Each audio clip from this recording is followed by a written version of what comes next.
अॼु जी क्लास में असां हेडिंग जे बारे में ॾिसंदासीं त HTML में हेडिंग कीअं यूज़ कई वेंदी आहे, कहिड़ा कहिड़ा टैग्स आहिनि ऐं हेडिंग जा केतिरा क़िस्म आहिनि, हेडिंग जो कलर कीअं चेंज कयो वेंदो आहे। त सभ खां पहिरियों हलंदासीं हिकिड़ो ब्राउज़र खोलींदासीं। तव्हां कोई बि ब्राउज़र पंहिंजे PC ते खोले सघो था। उनखां बाद में असांजो जेको जोड़ियल कोड एडिटर आहे code.educatesind.xyz इनखे खोलींदासीं। जेकी कोडिंग असां कंदासीं उहा हिते ई कंदासीं। मां हिनखे थोरो ज़ूम कंदुमि जीअं अव्हांखे सही ऐं साफ़ नज़र अचे। हाणे मां टेक्स्ट एरिया जी साइज़ वधायां थो।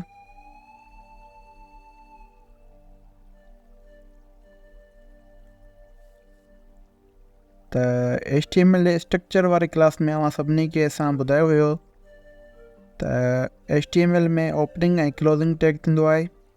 जेको मटीरियल असां लिखंदा आहियूं उहो हुन जे विच में लिखियो वेंदो आहे। हेडिंग ते बि सेम शइ इम्प्लीमेंट करे थी। हेडिंग लिखण जे लाइ बि असां ओपनिंग ऐं क्लोज़िंग टैग जो इस्तेमालु कंदासीं।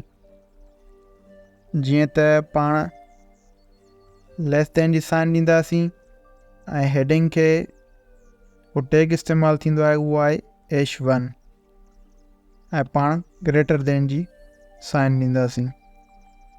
जेको बि टेक्स्ट हूंदो पंहिंजो उहो असां हिन में अंदरि लिखंदासीं ऐं सेम तरीक़े सां क्लोज़िंग टैग इस्तेमालु करे बैकस्लैश ॾेई H1 ईअं असांजी हेडिंग अची वई। अहिड़े नमूने सां जेकी बि वेबसाइट्स में हेडिंग यूज़ कई वेंदी आहे उहा हिन तरह सां लिखी वेंदी आहे।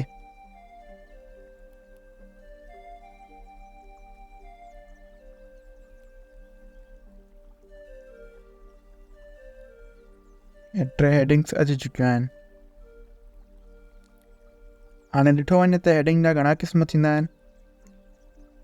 त हेडिंग जा 6 क़िस्म थींदा आहिनि जेके HTML में हूंदा आहिनि। मां तव्हांखे ॾेखारींदो हलां। लेस देन जी साइन H2,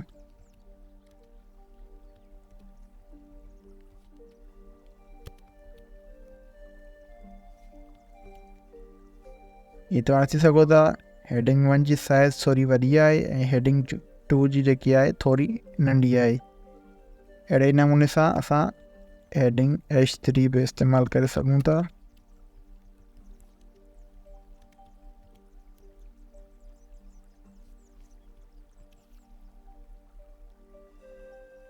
हिते तव्हां ॾिसंदा हूंदव त H3 जी साइज़ अञा नंढी आहे ऐं असां वटि 6 क़िस्म आहिनि त पाण H6 ताईं लिखंदा ईंदासीं।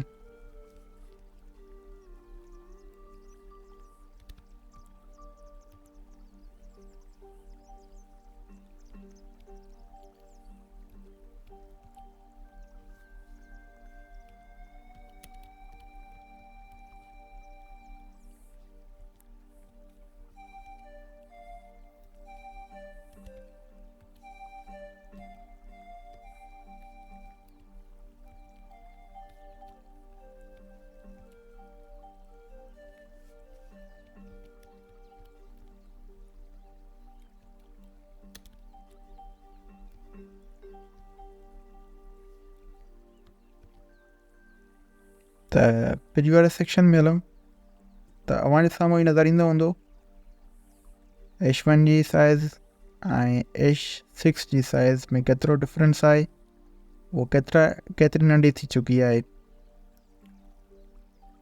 इन तरीक़े सां असां CSS ॾिसंदा आहियूं। त CSS वारे क्लास में असां तव्हांखे ऑलरेडी ॿुधायो हुयो त CSS में 3 शयूं हूंदियूं आहिनि।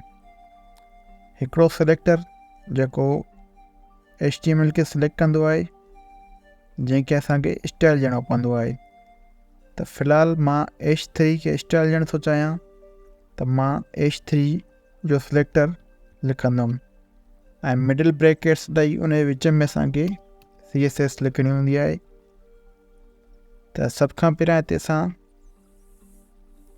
टारगेट कंदासीं पंहिंजो कलर खे। कलर लिखी कॉलन ॾियणी आहे ऐं हुन जो वैल्यू लिखिणो आहे। वैल्यू छा आहे? कलर जो नालो रेड ऐं मां हिते सेमी कॉलन ॾींदुमि। तव्हां ॾिसंदा हूंदव H3 जो कलर रेड थी चुको आहे।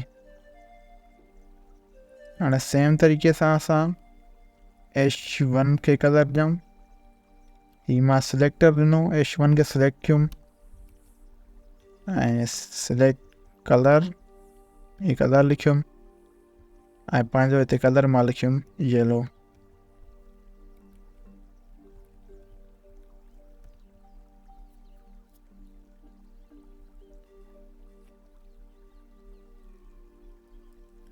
मां हिते कलर ॾिनुमि। हाणे अहिड़े नमूने सां असां H2 जो सिलेक्टर सिलेक्ट कंदासीं, मिडिल ब्रैकेट्स ॾींदासीं, कलर ग्रीन, ये तव्हां ॾिसंदा हूंदव ही कलर्स मुंहिंजा चेंज थींदा पिया वञनि। अहिड़े नमूने सां असां अॻिते वधंदा वेंदासीं। H4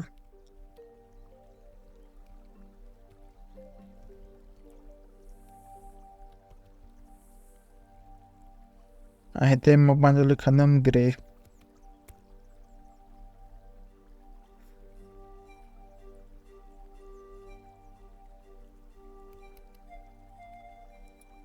H5 सिलेक्टर खे टारगेट कंदुमि,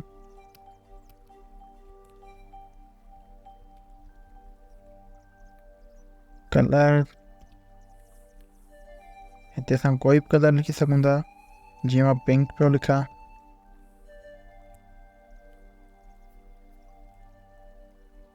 पिंक थोरो घटि नज़र पियो अचे। ऐं पाण हाणे ईंदासीं H6 जी तरफ़।